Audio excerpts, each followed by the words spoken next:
ग्लानिर्भवति भारत अभ्युत्थानम् अधर्मस्य तदात्मानं सृजाम्यहम् परित्राणाय साधूनां विनाशाय च दुष्कृतां धर्म संस्थापनार्थाय संभवामि संगम युगे।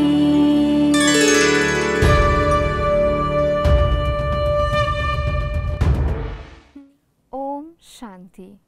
गीता जयंती के इस शुभ अवसर पर आप सभी का हार्दिक अभिनंदन। आज के दिन भारतवासी गीता जयंती मनाते हैं। श्रीमद् भगवत के बारे में हमने बहुत कुछ सुना है। कहा जाता है इस शास्त्र में हमें जीवन के हर प्रश्न का उत्तर मिल सकता है। हम सभी ने इसे माना तो है, पर क्या हमने गीता शास्त्र को जाना है? इसमें ऐसा क्या है जिसे जानने से हम अपने जीवन में एक महान परिवर्तन ला सकते हैं, एक पॉजिटिव चेंज ला सकते हैं? आज इसी विषय पर चर्चा करने के लिए हमारे साथ उपस्थित हैं श्री आयनाला त्रिनाथ भाई ji. He is a Gita scholar. इन्होंने गीता तत्व पर 20 वर्षों का रिसर्च किया है। Also he has delivered various talks on Gita Gyan in different cities of India, especially in Telangana and Andhra Pradesh. Not only India, he has even delivered talks around Gita in different countries like US, UK and UAE. Welcome Trinath Bhai ji. Thank you. नमस्कार। नमस्कार। गीता के बारे में हमारे जीवन में बहुत प्रश्न हैं, तो उन्हीं में से आज कुछ प्रश्न अपने दर्शकों के लिए हम त्रिनाथ भाई जी से करेंगे। भाई जी, हमारा पहला प्रश्न है, what is so unique about the Gita scripture? आखिर इस स्क्रिप्चर में, गीता शास्त्र में ऐसी क्या महान बात है जो इसकी इतनी महिमा है? हम सभी ने इसको इतना माना है, not only in India, around the world इसकी इतनी विशेष महानता क्यों है? ओम शांति। Thank you so much for the invitation. Shrimad Bhagavad Gita Jayanti इस शुभ अवसर पर सभी दर्शक भाई और बहनों को हार्दिक शुभकामनाएं, मंगल कामनाएं। आप जो प्रश्न पूछा है एक महत्वपूर्ण प्रश्न है।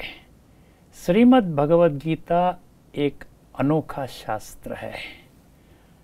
दुनिया में जितने भी धार्मिक ग्रंथ है, आध्यात्मिक ग्रंथ कहते हैं, सभी में Gita is the most read, most known, most recited, पारायण ग्रंथ कहते हैं, अनुवाद ग्रंथ। कई भाषाओं में इस ग्रंथ को अनुवाद किया गया है और जितने किताबें गीता के बने हैं उतना दुनिया में कोई अन्य शास्त्र का नहीं बना है। कई महानुभाव, ग्रेट पर्सनालिटीज़ गीता के ऊपर कमेंट्रीज और इंटरप्रिटेशंस के माध्यम में पुस्तक छप गया है। ये बहुत बड़ा अनोखा विषय है गीता के बारे में। और दूसरे विषय है, श्रीमद् भगवद गीता में हर एक व्यक्ति का समस्या का सॉल्यूशन हमको गीता में मिलता है। ये एक बड़ी विषय है। और श्रीमद् भगवद गीता को ही सर्वशास्त्रमयी शिरोमणि कहा जाता है। मयी अर्थात माता, शिरोमणि अर्थात श्रेष्ठ ते श्रेष्ठ शास्त्र। गीता माता कह करके गीता मंदिरों में, खास करके साउथ इंडिया में गीता मंदिर जो बने हैं, गीता को एक देवता रूप में एक स्टैचू प्रतिष्ठित करके उनको पूजा करते हैं। ऐसा दुनिया में कौन सा भी एक शास्त्र ऐसा नहीं है जिसका बर्थडे बनाते गीता जयंती का रूप में। हर साल एक दिन गीता जयंती बनाते हैं। श्रीमद् भगवद गीता को इतना महत्व क्यों मिला है? क्योंकि एक मुख्य विषय को सब दर्शक भाई और बहनों को जानना है। केवल श्रीमद् भगवद गीता में ही उनका टाइटल में ही भगवान का नाम आया है। और दूसरे विषय है 574 श्लोक श्री भगवान उवाचा, अर्थात स्वयं भगवान परमात्मा ईश्वर, ऐसा जो मान्यता है भगवान एक है, उनका डायरेक्ट स्वयं उच्चारे महावाक्य का संग्रह शास्त्र श्रीमद् भगवद गीता है। इसलिए श्रीमद् भगवद गीता एक अनोखा यूनिक शास्त्र है। बिल्कुल भाई जी, सत्य कहा आपने। ये एक ही ऐसा शास्त्र है जिसके बारे में कहा गया कि स्वयं भगवान ने इससे उच्चारण किया, स्वयं भगवान के महावाक्य इसमें कहे गए। तो अभी मेरा दूसरा प्रश्न है कि कहा जाता है कि इस गीता ज्ञान का उच्चारण युद्ध क्षेत्र में हुआ, जहाँ पांडवों और कौरवों की आपस में लड़ाई हुई। क्या ये सच है? क्या कोई युद्ध क्षेत्र था जहाँ पर आपस में दो सेनाओं ने लड़ाई की और भगवान ने इस महाशास्त्र का, महावाक्यों का उच्चारण किया? आपने बहुत अच्छा प्रश्न पूछा है। गीता, जब भी हमने गीता का चर्चा आती है, हमने युद्ध शास्त्र ऐसा हम मानते हैं, लेकिन यह सच है या नहीं, कैसा हम चेकिंग कर सकते हैं, कैसा हमने प्रूव कर सकते हैं? इसके लिए हमको केवल गीता में ही हमको जाना होगा। मुख्यतः 574 श्लोक जो श्री भगवान वाचा, क्योंकि हमारा मान्यता है इसी के आधार से परमात्मा श्री कृष्ण का स्वरूप में कुरुक्षेत्र का युद्ध मैदान में अर्जुन को एक गीता सुनाई, इसी के आधार से युद्ध हुआ। तो हमको 574 श्लोकों का एसेंस में जब हम जाते हैं, हमको यह पता चलता है कि ये युद्ध का शब्द केवल 12 श्लोकों में हमको दिखता है। 3 शब्द आता है, रण, संग्राम और युद्ध। लेकिन एक आश्चर्यचकित विषय है, श्रीमद् भगवद गीता में योग शब्द 93 श्लोकों में आता है। 93 श्लोक, 93 वर्सेस में योग शब्द आता है। और हर एक अध्याय का एंडिंग भी योग शब्द से ही पूरा होता है। जैसा अर्जुन विषाद योग, सांख्य योग, कर्म योग, ऐसा ही क्षेत्र क्षेत्रज्ञ विभाग योग, गुणत्रय विभाग योग, मोक्ष संन्यास, हर एक अध्याय का नाम किनसे पूरा होता है? योग शब्द से होता है। और एक मुख्य विषय सभी ने नज़रअंदाज किया है, हर एक अध्याय का एंडिंग में एक टिप्पणी आता है, ब्रह्म विद्यायाम योग शास्त्रे। इसमें युद्ध शास्त्र ऐसा शब्द गीता में नहीं आता है। ये युद्ध शास्त्र नहीं है, ये योग शास्त्र है। भले सभी को एक संशय आ सकता है कि 12 श्लोक में युद्ध रण संग्राम है, लेकिन एक मुख्य विषय को हमको समझना होगा। युद्ध हम किन से करते हैं? युद्ध शत्रु सेना से करते हैं। और भगवान ने, परमात्मा ने गीता में स्पष्ट किया, शत्रु कौन है? शत्रु को परमात्मा ने क्या बताया है? विषय विकारों को शत्रु बताया है। काम, क्रोध, ये जो विकार है, ये परम शत्रु है। जैसा 3 अध्याय में एक श्लोक में परमात्मा ने कहता है, कामयेश क्रोधयेश रजोगुण समुद्भवः, कामयेश क्रोधयेश रजोगुण समुद्भवः महाशनो महापाप्मा विद्येनमिह वैरिणम। ये वैरिमण शत्रु, ऐसा विषय विकारों को न शत्रु कहा है।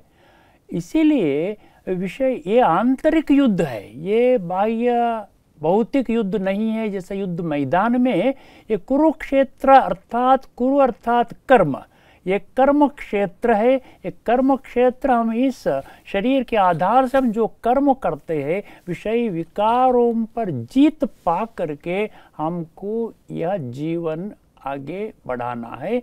यह है योग शास्त्र है। इसलिए ये युद्ध शास्त्र नहीं है, ये योग शास्त्र है। बिल्कुल भाई जी, यह युद्ध शास्त्र नहीं, यह योग शास्त्र है। And it makes more sense कि हमें अपने आंतरिक विकारों से ही युद्ध करना है, सामने वाले किसी मनुष्य से हमें युद्ध नहीं करना है।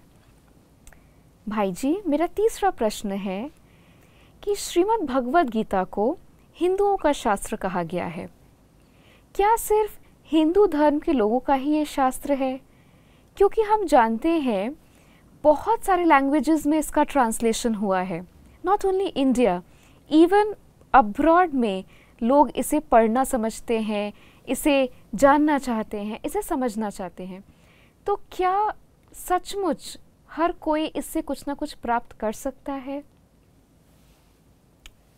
यह मुख्य प्रश्न को समाधान हम गीता के आधार से हम समझ सकते हैं। तत्व के आधार से, तत्व अर्थात यथार्थ, यथार्थ अर्थात 574 श्लोकों का सारांश, उसी को श्रीमत कहा जाता है। तो इस श्रीमत के आधार से हमने जब 574 श्लोकों का स्टडी हम करते हैं, कहाँ भी एक श्लोक में भी हमको यह सबूत हमको नहीं मिलता है कि गीता केवल एक वर्ग को, एक ग्रुप को, एक धर्म वालों को, जैसा हिंदू धर्मशास्त्र ऐसा हमने समझा है, इसका सबूत हमको नहीं मिलता है। और एक बहुत इम्पोर्टेंट विषय है जो सभी को जानना बहुत जरूरी है। 137 श्लोकों में, 574 श्लोकों में 137 वर्सेस में एक 5 शब्द का उल्लेखना हुआ है। ये 5 शब्द ये है, ये विश्व, जगत, लोक, इहा और सर्व। तो इससे हमको ये जाहिर होता है कि ये दुनिया में सर्व मनुष्यों का संबंधित शास्त्र है। तो ऐसा हमको हिंदू धर्मशास्त्र ऐसा मानना यह सही नहीं है। और एक मुख्य विषय 10वां अध्याय 32वां श्लोक में एक बड़ा खुलासा है। इस खुलासा को सभी ने नजरअंदाज किया है। ये मुख्य खुलासा है, परमात्मा ने कहा है, अध्यात्म विद्या विद्यानाम, सर्व विद्याओं में गीता आध्यात्म विद्या है। ये आध्यात्म विद्या अंग्रेजी में हमको स्पिरिचुअल नॉलेज कहते हैं। जब ये वर्ड स्पिरिचुअल शब्द आता है तो नॉलेज ऑफ द स्पिरिट होना चाहिए। स्पिरिट को ही सोल कहते हैं, आत्मा कहते हैं आध्यात्मिक परिभाषा में। सो ये आत्मा क्या होता है? आत्मा तो चैतन्य है, आत्मा तो दिखते नहीं है। भले सर्व मनुष्यों में आत्मा है, ऐसा नहीं है कह सकते कि हिंदू धर्म वालों को ही ये आत्मा है, बाकी लोगों को ये आत्मा शब्द अप्लाई नहीं होता, ऐसा नहीं है। जितने भी 750 करोड़ मनुष्य आत्मा इस धरती पर है, सभी मनुष्य ने शरीर और आत्मा होती है, इसलिए ह्यूमन बीइंग कहा जाता है। तो परमात्मा ने स्पष्ट किया, सर्व विद्याओं में आध्यात्मिक विद्या, अध्यात्म बना आत्माओं का विद्या, और सर्व मनुष्य आत्माओं का पिता परमात्मा का विद्या, इसी को आध्यात्म। ये 10वां अध्याय 32वां श्लोक का खुलासा सभी ने नजरअंदाज किया।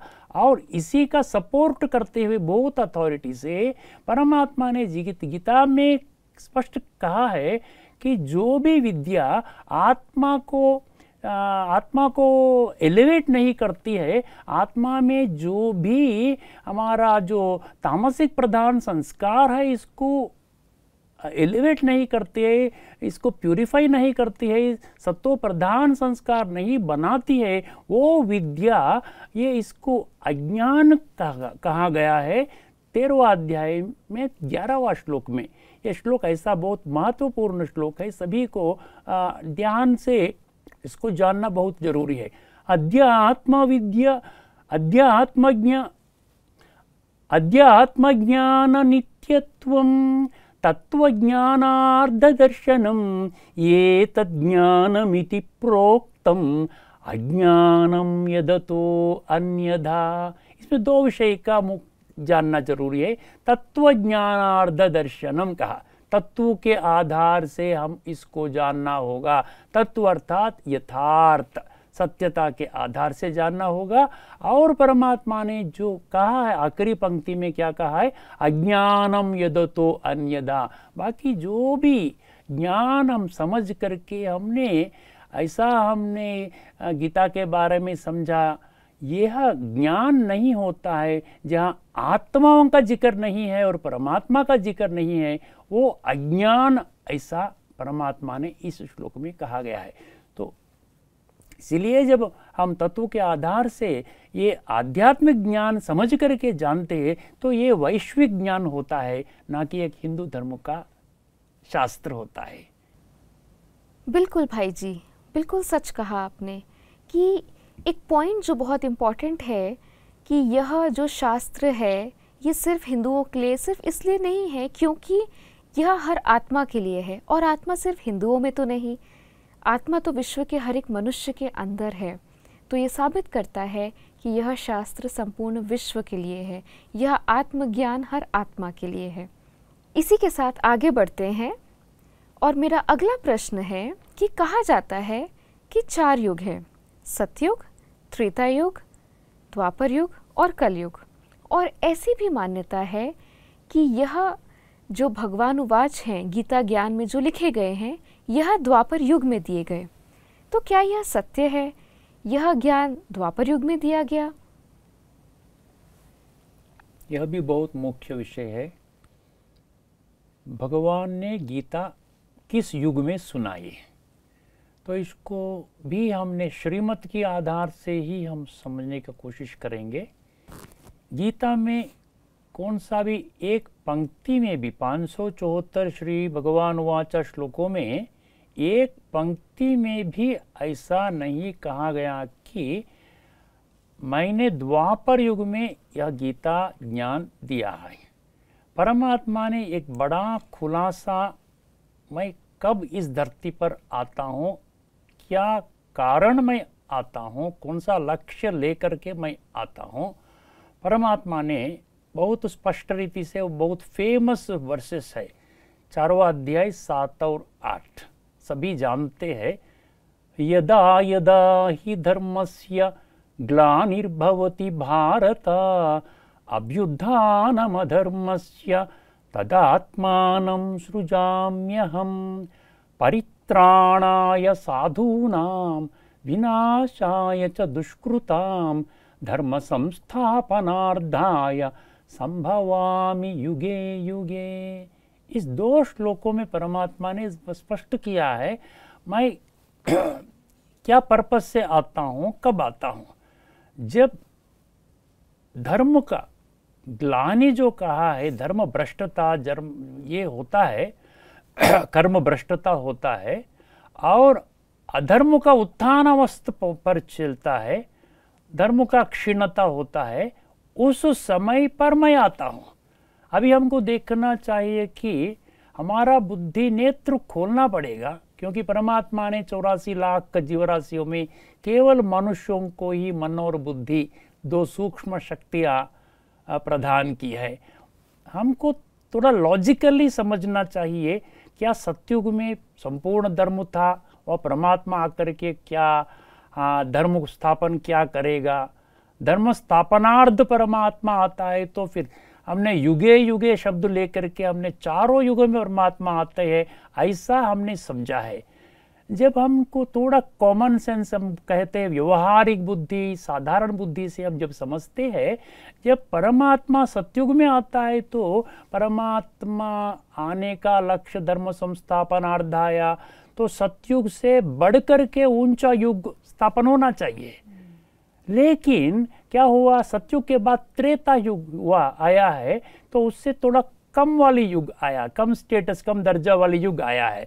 तो फिर परमात्मा को हम कैसा कह सकते हैं कि सतयुग में आप आकर के फिर त्रेता युग को लाया है। इसी श्रृंखला में त्रेता में आकर के फिर बाद में द्वापर युग आया है, और भी कम स्टेटस वाले युग है।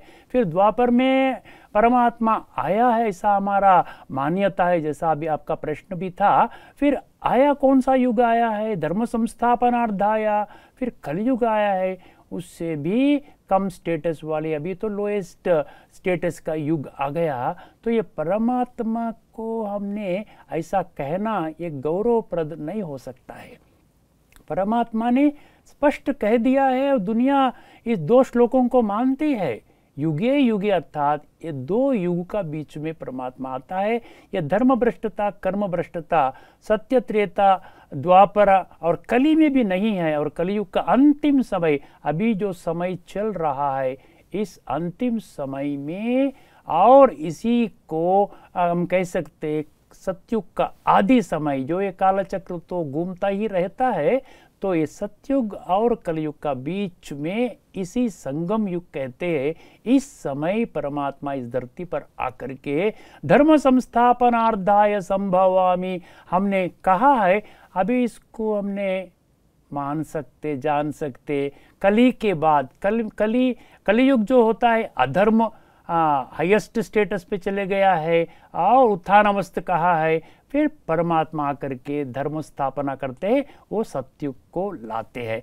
और एक खुलासा परमात्मा ने गीता में दिया है, 3 अध्याय में 10वां श्लोक में परमात्मा, और कई 1-2 श्लोकों में एक पूरा एक शब्द आता है, सह यज्ञाः प्रजाः सृष्ट्वा पुरोवाच। ये पूरा शब्द क्या होता है? कल्प का आदि।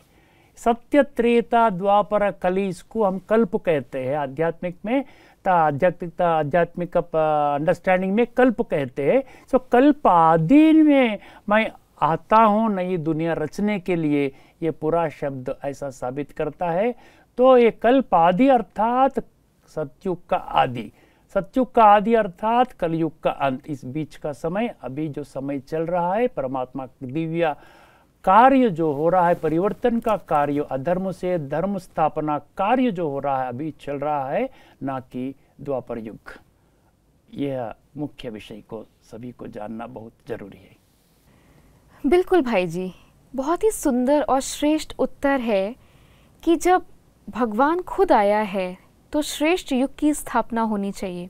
अगर द्वापर में आकर यह ज्ञान देते तो कलयुग क्यों आता, कोई और बेहतर युग आता। तो इसी संदर्भ में मेरा अगला सवाल है कि कहा जाता है गीता में कि जब भगवान आएंगे तो कोटों में कोई और कोई में कोई ही उनको पहचान पाएगा। तो कौन होंगे ये लोग जो एक्चुअली भगवान को पहचानेंगे, जो उनके इस दिए हुए ज्ञान का सम्मान करेंगे और उसे अपने जीवन में इम्प्लीमेंट करेंगे? बहुत अच्छा प्रश्न पूछा है आपने। कौन समझ सकते हैं? परमात्मा तो सारी मनुष्य आत्माओं को यह ज्ञान देते हैं। हर मनुष्य आत्माएं, हर मनुष्य में आत्माएं हमने समझा है। और परमात्मा का ज्ञान जो 574 श्लोक में देते हैं, उसको श्रीमत कहा जाता है। तो ये श्रीमत को समझने के लिए हमको यह भी जानना होगा कि दूसरा कोई मत है। श्रीमत को हम कहते हैं ईश्वरीय मत या भगवान का मत, परमात्मा का मत। दूसरा जो कहते हैं मनुष्य मत। ये मनुष्य मत में भी परमत और मनमत ऐसा होता है। जैसा मैं जो समझता हूँ भगवान के बारे में या गीता के बारे में, ऐसा मैं चलता हूँ तो मनमत होगा। कोई दूसरा व्यक्ति क्या जो समझाने से मैं मेरा डायरेक्शन जाता है, मैं ऐसा समझता हूँ तो परमत होगा, श्रीमत नहीं होगा। इसके लिए परमात्मा कहता है, जैसा मैंने कहा पिछले प्रश्न का समाधान में, 84 लाख जीवराशियों में केवल मनुष्यों को ही परमात्मा ने बुद्धि दिया, बुद्धि नेत्र दिया है। मन सोचने की शक्ति और बुद्धि परखने की और निर्णय करने की शक्ति कोई दूसरा पशु पक्षियों को नहीं दिया है। और परमात्मा 10वां अध्याय 10वां श्लोक में बहुत बड़ा खुलासा किया है कि परमात्मा कहता है मैं मनुष्य आत्माओं को बुद्धि नेत्र दिया है केवल मुझको पहचानने के लिए। ये श्लोक बहुत अच्छा, वो वंडरफुल रेवलेशन को हमने नजरअंदाज किया है। दिव्यम दधामि ते चक्षु पश्य में योगमैश्वरम, ऐसा एक कहा है 11वां अध्याय 8वां श्लोक में। दधामि ते दधामि बुद्धि, I will just repeat that. परमात्मा ने 10वां अध्याय 10वां श्लोक में कहा दिया है बहुत स्पष्ट रीति से, मैं बुद्धि नेत्र मनुष्यों को दिया है केवल मुझको पहचानने के लिए, मुझ परमात्मा को जानने के लिए। दधामि बुद्धि योगम तम येन माम उपयान्ति ते, मुझे प्राप्त करने के लिए। लेकिन हमने ये भौतिक विषयों पर, ये मेटलिज्म में चले गए। हमने इस भौतिक दुनिया में, ये मेटीरियलिस्टिक वर्ल्ड में हमने खुद को नहीं पहचाना, जैसा आध्यात्मिक ज्ञान को हमने आत्मा को नहीं पहचाना, हमने खुद को नहीं पहचाना, केवल हमने शरीर समझ करके ही, शरीर ही सेल्फ समझ करके हमने 24/7 ऐसा जिंदगी जी रहे हैं। तो आत्मा को जो नहीं पहचानते, आत्मा सूक्ष्म शक्ति है, आत्मा एक सूक्ष्म है, वैसा ही मन बुद्धि संस्कार 3 सूक्ष्म शक्तियां है। जब हम स्थूल भौतिक में ही हमारा जीवन पूरा चलेगा तो हमने मन बुद्धि संस्कार को हमने नहीं जाना, क्योंकि आत्मा का पहचान नहीं है। तो इसीलिए परमात्मा ने 7वां अध्याय 3रा श्लोक में कह दिया है, हजारों मनुष्य में एक ही ज्ञान का सिद्धि प्राप्त करने के लिए प्रयास करता है, वैसा अनेक मनुष्यों में जैसा जो प्रयास करते हैं उसमें भी एक ही मुझे ज्ञान के आधार से, तत्व ज्ञान के आधार से मुझे पहचानता है। वो श्लोक बहुत इम्पोर्टेंट श्लोक है। मनुष्याणाम सहस्रेषु कश्चिद यतति सिद्धये यततामपि सिद्धानाम कश्चिन माम वेत्ति तत्वतः। वो आखिरी पंक्ति महत्वपूर्ण है, माम वेत्ति तत्वतः, तत्व के आधार से, मां मना मुझको, वेत्ति मना जानना। तो परमात्मा ने स्पष्ट कह दिया है, जिनको आत्मा नेत्र और बुद्धि नेत्र कहते हैं, मनोनेत्र कहते हैं, ज्ञान नेत्र कहते हैं, तीसरा नेत्र कहते हैं आध्यात्मिक परिभाषा में, ये जानकारी ये अनुभव में नहीं आता है तो परमात्मा को हम नहीं प्राप्त कर सकते। एक कोटों में कोई जो परमात्मा ने जो कहा है यह सही है, लेकिन परमात्मा ने इस ज्ञान सर्व मनुष्यों को ही दे रहा है। जी भाई जी, बिल्कुल। परमात्मा ने हमें यह बुद्धि नेत्र दिए हैं ताकि हम परमात्मा को पहचान सकें। बहुत बार हमें ऐसा लगता है कि what is the purpose of my life, क्यों है हम इस दुनिया में। तो बहुत ही सुंदर एक उत्तर जो भाई जी ने दिया कि हम परमात्मा को पहचानें अपने बुद्धि नेत्रों से। परमात्मा को पहचानेंगे तो इस ज्ञान को पहचानेंगे, और ज्ञान को पहचान के हम अपने जीवन को श्रेष्ठ बनाएंगे। शुक्रिया भाई जी। भाई जी, हमारा अगला प्रश्न है कि ऐसी सभी में मान्यता है कि भगवान एक ही है, परमात्मा एक ही है, क्या गीता में भी इसका कोई वर्णन है कि परमात्मा बस एक ही है और कोई दूसरा नहीं? यह मुख्य विषय है, सभी को जानना है। श्रीमद् भगवत गीता, उस एक और टाइटल का नाम में ही हमको जानना होगा, भगवत अर्थात भगवान, और श्री भगवान उवाचा कहा है, भगवानो उवाचा ऐसा भी नहीं है। और गीता में 574 श्लोकों में पूरा स्टडी करने से हमको यह सबूत हमको नहीं मिलता है कि 2 भगवान है। हमारा जो मान्यता भी है, सर्व धर्म शास्त्रों में इसका जिक्र है, परमात्मा एक है। हमारा मान्यता भी यही है। जैसा मैं मिसाल के तौर पर मैं देता हूँ, हिंदू लोग क्या कहते हैं, त्वमेव माता च पिता त्वमेव, तू एक ही है, तू मेरा माता और पिता है। तो क्या हो गया, वो यह नहीं कहा कि सब मेरा माता है सब मेरा पिता है, ऐसा नहीं कहा है। जो क्रिश्चियंस में भी ये मान्यता है कि हेवेनली गॉड फादर कहा है, फादर्स ऐसा नहीं कहा गया है, वैसा इस्लाम धर्म में भी भगवान को एक ही मानते हुए वो पुकारते हैं अल्लाह अकबर, अल्लाह तो एक ही भगवान है, तेरे से बढ़कर कोई भगवान दूसरा नहीं है। ऐसा सिख धर्म में भी कहते एक ओंकार कहते। तो ये सर्व धर्मों में ये मान्यता है, और हमारा जो भी इस धर्म को अपनाते हैं वो भी उनका प्रेयर्स में यही टिप्पणी आती ही कहना होता है। फिर गीता में आपने जिक्र किया, गीता में इसका क्या सबूत है?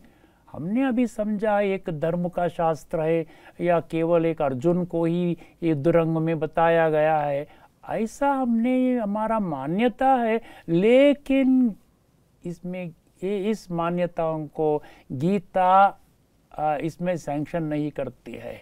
मैं आपको 2 श्लोकों का उल्लेखन करता हूँ, जैसे अर्जुन उवाचा, अर्जुन ने क्या कहा और परमात्मा ने क्या कहा।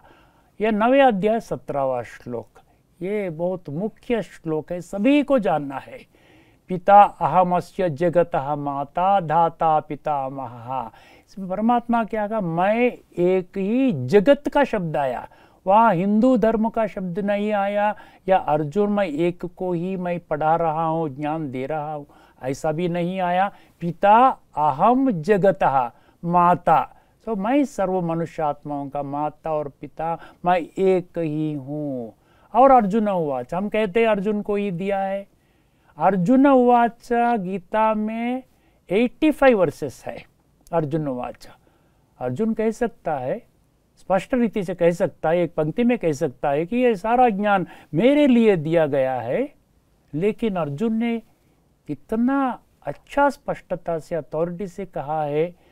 11वां अध्याय 43 श्लोक सभी को नोट करना चाहिए, 1143। ये श्लोक मैं पहले कहता हूँ, फिर बाद में इसका अर्थ समझाऊंगा। पितासि लोकस्य चराचरस्य त्वमस्य पूज्यश्च गुरुर्गरीयान् न त्वत्समो अस्त्यभ्यधिकः कुतोऽन्यो लोकत्रये अप्यप्रतिम प्रभावा। और इतना स्पष्टता से अर्जुन ने कहता है परमात्मा इस सर्व मनुष्यों का पिता है। पितासि लोकस्य, चराचर जगत का एक ही पिता परमात्मा है। त्वमस्य पूज्यश्च, तेरे से बढ़कर पूज्यनीय कोई भी नहीं है। और कहता है तीनों लोकों में तेरे समान ही कोई नहीं है, तेरे से बढ़कर गुरु कोई नहीं है। तू परम सतगुरु है, परमात्मा परम सतगुरु है, परमात्मा सदा के लिए पूजनीय है, और परमात्मा सर्व मनुष्य आत्माओं का एक ही पिता है। तो तेरे समान ही कोई नहीं है, तो तेरे से बढ़कर कोई हो सकता? इतना स्पष्टता से अर्जुन उवाच, अर्जुन ने भी स्पष्ट किया है। तो हमको जानना होगा, अभी समय है, अभी जानने का समय है। परमात्मा एक ही है, दुनिया मानती है, शास्त्र मानती है, अर्जुन भी कह दिया और परमात्मा भी कह दिया। तो इस स्पष्टता को जान करके परमात्मा को सभी ने पहचानने का समय अभी ही है। Thank you.